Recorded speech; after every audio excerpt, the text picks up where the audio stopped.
आफ्नै बाटो उकाली ओराली नाङ्गै खुट्टले दिन गन्थे। काँधको च्यातिएको झोलाभित्र सयौं सपना बोकी हिँड्थे। डाँडामाथि उभिएर बेलुकी टाढाको सहर हेर्थे म।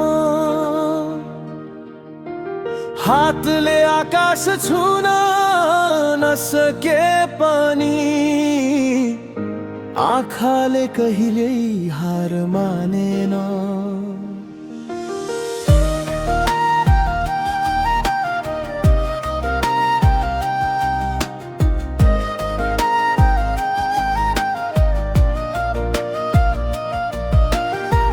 चिया पसलको कुनामा बसेर मेरो सपना धेरैले हाँसे। म भने चुपचाप मुस्कुराए, समयलाई उत्तर दिन छोडे। हेउता सपना मुटुभित्र बलिरहेछ, हावाले निभाउन खोजे पनि आज मेरो हात खाली होला। मन कहिल्यै रित्तो छैन, भोलि मेरो नाम कसैले सम्झियोस् भनेर होइन। आमा बुबाको शिर उचाल्न बाँचेको छु। यो बाटो जति लामो भए पनि म कहिल्यै फर्केर हार मान्ने छैन। आमाले आफ्नो भाग छुट्याएर मेरो थाल भरिदिनुहुन्थ्यो। बुबाको च्यातिएको जुत्ताभित्र मेरो भोलि लुकेको थियो। उहाँहरूको पसिनाको गन्धले मेरो सपना सिँचिरह्यो। म गरिब थिए धनले मात्रै, विश्वासले कहिले होइन।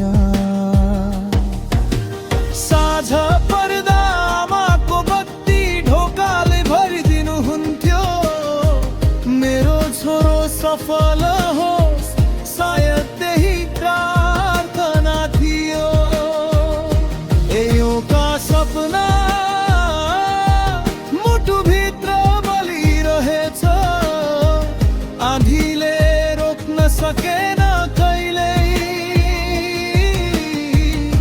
आज म सानो देखिएला, भोलि यही यात्रा बोल्नेछ।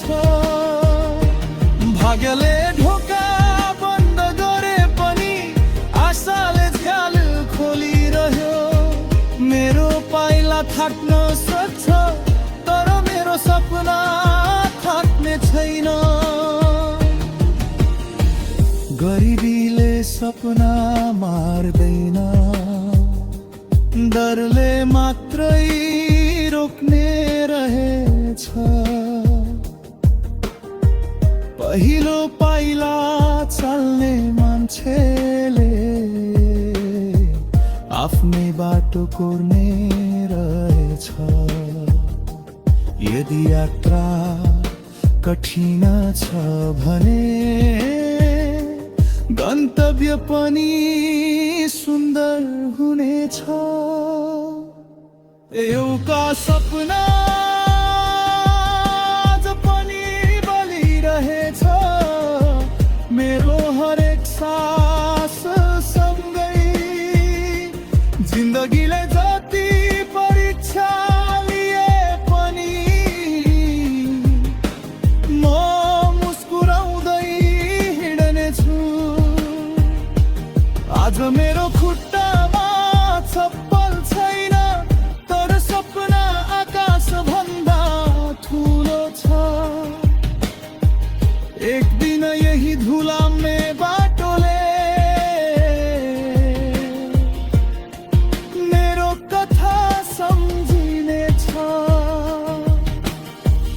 साझाको त्यो डाँडा माथि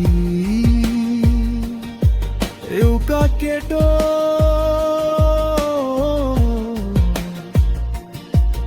आकाशतिर हेरेर